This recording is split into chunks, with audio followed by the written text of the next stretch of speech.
2014 में Indian smartphone companies जैसे कि माइक्रोमैक्स, लावा, इंटेक्स का मार्केट शेयर इंडिया में 54% था और आज के समय इंडियन स्मार्टफोन कंपनीज का मार्केट शेयर भारत में 5% से भी कम हो गया है। वहीं 2014 में चाइनीज स्मार्टफोन कंपनीज का मार्केट शेयर इंडिया में 5% से कम था और आज ये 75 से 80% हो गया है। अब ये चीज देखने के बाद इंडियन गवर्नमेंट एक्शन में आ गई है और चाइनीज स्मार्टफोन कंपनीज की डोमिनेंस को खत्म करने में लग गई है।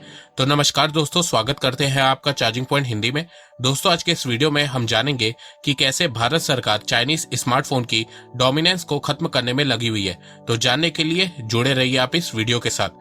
2014 तक Indian smartphone companies Indian market पे रूल किया करती थी, पर फिर चाइनीज कंपनीज की नजर इंडियन स्मार्टफोन मार्केट के बढ़ते पोटेंशियल पे पड़ी और फिर धीरे धीरे चाइनीज कंपनीज इंडियन मार्केट में आने लगी और इंडियन कंपनीज का मार्केट खाने लगी। आप इस फिगर में देख सकते हैं कि कैसे माइक्रोमैक्स का शेयर कम हो रहा है और शाओमी का शेयर बढ़ रहा है। देखो, आज के समय इंडियन मार्केट में चाइनीज कंपनीज की जो डोमिनेंस है उसके पीछे इंडियन कंपनीज का ही हाथ है। इंडियन कंपनीज चाइना से सस्ता स्मार्टफोन उठा के अपना 30 से 40% प्रॉफिट जोड़ के इंडियन मार्केट में बेचा करती थी। इससे इंडियन कंपनीज को बहुत प्रॉफिट होता था। इतना प्रॉफिट होता था कि माइक्रोमैक्स 2014 में वर्ल्ड की टॉप 10 मोबाइल कंपनीज में से एक हो गई थी। पर इतना प्रॉफिट कमाने के बावजूद इंडियन कंपनीज ने ना कोई मैन्युफैक्चरिंग यूनिट खोली, ना रिसर्च एंड डेवलपमेंट में ध्यान दिया। बस चाइना से स्मार्टफोन उठा के इंडियन मार्केट में बेच रही थी और इंडियन मार्केट को लूट रही थी। अब ये चीज चाइनीज कंपनीज ने नोटिस कर ली तो उन्होंने सबसे पहले असेंबल यूनिट भारत में खोलना शुरू किया और चाइना से पार्ट्स मंगवा के भारत में असेंबल करने लगे और फिर बहुत सस्ते रेट में स्मार्टफोन को बेचना शुरू किया। जहां इंडियन कंपनीज 20 से 30% प्रॉफिट मार्जिन रखती थी, वही चाइनीज कंपनी सिर्फ 2 से 3% प्रॉफिट मार्जिन रखा करती थी। इसके अलावा चाइनीज कंपनीज ने रिटेलर को भी खूब फायदा पहुंचाया, उन्हें ज्यादा प्रॉफिट कमाने दिया। इसके अलावा चाइनीज कंपनीज ने शुरुआत में कई सालों तक बहुत सस्ते में स्मार्टफोन सेल किया, जिससे उन्हें खूब लॉस भी हुआ। पर दूसरी तरफ उनका मार्केट शेयर इंडिया में बढ़ने लगा और इंडियन स्मार्टफोन कंपनीज मार्केट से गायब होने लगी, क्योंकि जो इंडियन कंपनीज थी वो चाइना से स्मार्टफोन खरीद के इंडियन मार्केट में बेचा करती थी। पर अब वही Chinese companies direct Indian market में स्मार्टफोन बेच रही थी और वो भी कम प्राइस में, जिससे इंडियन स्मार्टफोन कंपनीज लॉस में जाने लगी और फिर बंद होने लगी। तो ऐसे करके चाइनीज कंपनीज ने इंडियन स्मार्टफोन मार्केट पे अपना कब्जा जमाया। जहां इंडियन कंपनीज ने लैक ऑफ इनोवेशन, नॉलेज और मैन्युफैक्चरिंग के चलते अपने ही पैर पे कुल्हाड़ी मारी, वही चाइनीज कंपनीज को एक बहुत बड़ा मार्केट थाली में परोस के दे दिया और अब यही चाइनीज कंपनीज भारत के गले पड़ गई हैं। इंडियन स्मार्टफोन मार्केट पे चाइना इस समय लिटरली राज कर रहा है। देखो, ये तो हम बात कर रहे हैं कि कैसे चाइना ने इंडियन मार्केट को कैप्चर किया है, पर अगर आपको जानना है कि चाइना यहाँ तक कैसे पहुंचा, इतनी तेजी से उसने राइज कैसे किया, तो इसके बारे में आप कुकू एफएम के थ्रू जान सकते हैं। कुकू एफएम पे एक बहुत ही अच्छी ऑडियो बुक है, राइज ऑफ चाइना। इस ऑडियो बुक में डिटेल से बताया गया है कि पिछले 30 सालों में चाइना कैसे डेवलप हुआ है। तो अगर आपको चाइना की इकोनॉमिक पॉलिसी के बारे में जानना है तो इस ऑडियो बुक को जरूर से सुनिए। कुकू एफएम भारत का लीडिंग ऑडियो शो प्लेटफॉर्म है, जिसमें 4000 से ज्यादा ऑडियो बुक्स है। सबसे अच्छी बात यह है कि मेड इन इंडिया पे और इसकी रेटिंग 4.5 स्टार है। अगर आपके पास पढ़ने का टाइम नहीं रहता या आपको पढ़ना बोरिंग लगता है तो अब आप कुकू एफएम ऐप की मदद से कभी भी और कहीं पे भी राइज ऑफ चाइना की ऑडियो बुक को सुन सकते हैं। इस ऑडियो बुक में चाइना कैसे एक गरीब देश से इकोनॉमिक सुपर पावर बना है, इसके बारे में बताया गया है। कुकू एफएम ऐप का ईयरली सब्सक्रिप्शन 399 रुपए का है। अगर आप मेरे थ्रू इस ऐप में रजिस्टर करेंगे और कूपन कोड CPH50 का यूज करेंगे तो 12 महीने के प्राइस पे अब आपको 15 महीने का सब्सक्रिप्शन मिलेगा। ऑफर 15 अगस्त तक है, तो इंतजार किस बात का। लिंक डिस्क्रिप्शन में दी गई है। कुकू एफएम ऐप को डाउनलोड करिए और अपनी नॉलेज को बढ़ाइए। आइए अब जानते हैं कि भारत सरकार चाइनीज कंपनीज की डोमिनेंस को खत्म करने के लिए क्या क्या स्टेप्स ले रही है। सबसे पहले 2020 में भारत सरकार ने PLI production linked incentive scheme launch की। इस स्कीम में भारत सरकार का कहना है कि अगर कोई भी कंपनी भारत में स्मार्टफोन या फिर उसके पार्ट या फिर कोई अदर इलेक्ट्रॉनिक आइटम मैन्युफैक्चर करती है तो उन कंपनीज को भारत सरकार की तरफ से 4 से 6% का इंसेंटिव मिलेगा। इंसेंटिव कमाने के लिए कंपनीज को कम से कम 15,000 रुपए का स्मार्टफोन भारत में ही मैन्युफैक्चर करना पड़ेगा, तब जाके भारत सरकार 6% इंसेंटिव देगी। एक बात और, इंसेंटिव कमाने के लिए कंपनीज को स्मार्टफोन का सारा पार्ट भारत में ही बनाना पड़ेगा। डिफरेंट कंट्रीज से पार्ट मंगवा के भारत में असेंबल करने वाली कंपनीज को इंसेंटिव नहीं दिया जाएगा और ग्लोबल लेवल में कम से कम स्मार्टफोन की प्राइस 15,000 रुपए होनी चाहिए। 15,000 से नीचे वालों के लिए ये स्कीम नहीं है। अब भारत सरकार के इस डिसीजन के बाद ये देखने को मिला कि बहुत सी ग्लोबल कंपनीज भारत में मैन्युफैक्चरिंग यूनिट खोलने लगी। सैमसंग, एप्पल, फॉक्सकॉन, पेगाट्रॉन ने भारत में मैन्युफैक्चरिंग यूनिट खोलना शुरू किया और 15,000 से ऊपर के स्मार्टफोन बनाने आने लगी। एप्पल का न्यू वर्जन भारत में ही बन रहा है। भारत इस समय दुनिया का सेकंड लार्जेस्ट मोबाइल मैन्युफैक्चरर देश बन गया है, पर यहाँ पे भी एक समस्या है, और वो समस्या ये है कि भारत सब बाहर की कंपनीज के स्मार्टफोन बना रहा है। डोमेस्टिक कंपनीज भारत में बहुत कम मैन्युफैक्चर कर रही हैं, क्योंकि एक तो हाई प्राइस के स्मार्टफोन को बनाने के लिए जो टेक्नोलॉजी और कंपोनेंट्स चाहिए वो इंडियन कंपनीज के पास नहीं है। इसके अलावा भारत में आज भी 1/3 लोग 12,000 से कम का स्मार्टफोन खरीदते हैं, जहां पे चाइनीज कंपनीज का दबदबा है। चाइनीज कंपनी बहुत लो प्राइस में हाई फीचर वाले स्मार्टफोन बेच रही है, जिससे इंडियन कंपनीज को बिजनेस नहीं मिल पा रहा है। तो इंडियन कंपनीज की ये प्रॉब्लम को देखने के बाद ये सुनने में आ रहा है कि भारत सरकार जल्दी 12,000 रुपए से कम स्मार्टफोन वाले सेगमेंट में चाइनीज कंपनीज को बैन कर सकती है। ये बात ब्लूमबर्ग ने अपनी रिपोर्ट में बताई है कि आने वाले समय में भारत सरकार चाइनीज स्मार्टफोन कंपनीज को 12,000 रुपए से कम प्राइस वाले स्मार्टफोन को भारत में बेचने से रोक सकती है।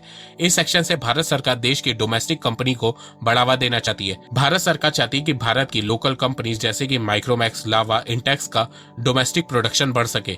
देखो, इंडिया में आज भी 33% लोग 12,000 रुपए से कम का स्मार्टफोन खरीदते हैं, और इस सेगमेंट में 80% मार्केट चाइना ने कैप्चर करके रखा है। अगर भारत सरकार चाइनीज कंपनीज को बैन करती है तो इस एक्शन से भारत चाइना को अब तक का सबसे बड़ा इकोनॉमिक झटका देगा। देखो, भारत सरकार ने अभी तक ऐसा कोई भी डिसीजन नहीं लिया है, पर आने वाले समय में भारत सरकार ऐसा कर सकती है, क्योंकि चाइना इंडियन स्मार्टफोन मार्केट पे कब्जा करता जा रहा है। चाइनीज कंपनी ने शुरुआत में खूब लॉस झेला और बहुत सस्ते दामों पर स्मार्टफोन बेचे, क्योंकि उन्हें पता है कि आने वाले समय में इंडियन स्मार्टफोन मार्केट बहुत तेजी से बढ़ने वाला है, और अगर इस मार्केट पे चाइना की कंपनी का दबदबा होगा तो वो आराम से फ्यूचर में अपने सारे लॉस को रिकवर कर लेंगे। आपको फिगर्स के थ्रू बताता हूँ कि चाइना कितने बड़े मार्केट पे कब्जा करना चाहता है। देखो, इस समय इंडियन स्मार्टफोन मार्केट चाइना के बाद दुनिया का दूसरा सबसे बड़ा स्मार्टफोन का मार्केट है। 2021 में भारत में 750 मिलियन स्मार्टफोन के यूजर है। 2021 में भारत ने $37 बिलियन का स्मार्टफोन खरीदा था। भारत का स्मार्टफोन मार्केट बहुत तेजी से बढ़ रहा है। डिलॉटे की रिपोर्ट के अनुसार 2026 तक इंडिया में स्मार्टफोन यूजर के नंबर 1 बिलियन को क्रॉस कर जाएंगे। 100 करोड़ स्मार्टफोन यूजर होंगे भारत में। इसके अलावा कुछ महीनों में भारत में 5G लॉन्च हो जाएगा, जिससे भारत में स्मार्टफोन और ज्यादा बिकेंगे, क्योंकि लोग 5G यूज करने के लिए न्यू स्मार्टफोन खरीदेंगे। और चाइना ने भारत के 5G मार्केट को पहले से ही कैप्चर करने का प्लान बना लिया है। चाइना भारत में 1 साल पहले से ही 5G के फोन बेच रहा है। चाइना चाहता है कि भारत में लोगों के दिमाग में ये आए कि 5G मतलब चाइना के स्मार्टफोन। 2026 तक इंडियन स्मार्टफोन इंडस्ट्री की मार्केट साइज $280 बिलियन की हो जाएगी। तो सोचो, अगर इसमें 80% मार्केट शेयर चाइना के पास होगा तो चाइना सिर्फ 1 साल में ही भारत से $220 बिलियन कमा लेगा। सारा लॉस 1 साल में ही रिकवर हो जाएगा। भारत में इस समय सबसे बड़ा स्मार्टफोन ब्रांड Xiaomi है। इंडियन मार्केट का 25% शेयर उसी के पास है। Xiaomi ने तो टारगेट बनाया कि वो फ्यूचर में हर साल भारत में 1 लाख करोड़ रुपए का स्मार्टफोन बेचेगा। 2019-20 में Xiaomi ने अकेले 38,000 करोड़ रुपए का स्मार्टफोन बेचा था। फ्यूचर का प्लान इसका 3 गुना है। तो सोचो चाइना किस लेवल की प्लानिंग कर रहा है। पर अच्छी बात यह है कि भारत सरकार की इस चीज पे नजर पड़ गई है, और वो हर एंगल से चाइनीज कंपनीज को नुकसान पहुंचा रहे हैं। अब तक 3 Chinese smartphone companies Xiaomi, Vivo, Oppo पे ईडी और आईटी की रेड पड़ चुकी है। ये चाइनीज कंपनी भारत से खूब पैसा कमा रही है, पर टैक्स के मामले में ये कंपनी घोटाला कर रही है। मिनिस्ट्री ऑफ फाइनेंस ने बताया कि 3 चाइनीज कंपनी के ऊपर टैक्स चोरी के केसेस हैं। Department of revenue intelligence DRI के मुताबिक ओप्पो के ऊपर 4,389 करोड़ रुपीस का टैक्स चोरी का केस है, Xiaomi पे 653 करोड़ रुपए का और Vivo पे 2,217 करोड़ रुपए का। इसके अलावा भारत सरकार चाइना को डिजिटली भी बहुत नुकसान पहुंचा रही है। 2020 से लेकर अब तक भारत सरकार 349 चाइनीज ऐप को बैन कर चुकी है। इससे चाइना को हर साल $200 मिलियन का नुकसान हो रहा है। इसके अलावा भारत सरकार चाइना से अपनी डिपेंडेंसी को खत्म करने में लगी हुई है। अभी हाल ही में रिपोर्ट में बताया गया है कि इंडिया चाइना का ट्रेड रिकॉर्ड $125 बिलियन को पार कर गया है, जिसमें 70 से 72 बिलियन का फायदा चाइना को हुआ है। तो भारत सरकार इस फायदे को कम करने में लगी हुई है। 2020 में भारत सरकार ने चाइना की FDI पे रोक लगा दिया था, क्योंकि कोविड के दौरान चाइनीज कंपनी बहुत ज्यादा इंडियन कंपनीज में इन्वेस्ट करी थी और सस्ते दाम पर इंडियन कंपनीज के शेयर को बाय करी थी। तो उसी के चलते भारत सरकार ने यह कदम उठाया था। भारत सरकार के इस कदम के बाद अप्रैल 2020 से लेकर अब तक चाइना ने भारत में इन्वेस्ट करने के लिए 382 प्रपोजल भेजा है, जिसमें से भारत सरकार ने सिर्फ 80 प्रपोजल को अप्रूव किया है। तो देखा जाए, भारत सरकार पूरी कोशिश कर रही है कि चाइना की डोमिनेंस को इंडियन मार्केट में खत्म कर सके।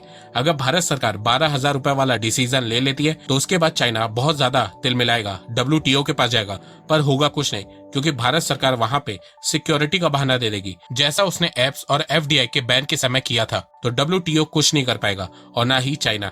अच्छा, कुछ लोग बोल रहे हैं कि भारत सरकार को 12,000 रुपए के अमाउंट को बढ़ा के 20,000 रुपए कर देना चाहिए। तो देखो, 15,000 रुपए से ऊपर वाले सेगमेंट के लिए ऑलरेडी PLI स्कीम मौजूद है, तो वहां बैन करने का कोई मोटिव नहीं बनता है। और वैसे भी भारत में 33% लोग 12,000 रुपए से कम का स्मार्टफोन खरीद रहे हैं। तो सबसे पहले इंडियन कंपनीज को वो मार्केट को कैप्चर करना चाहिए।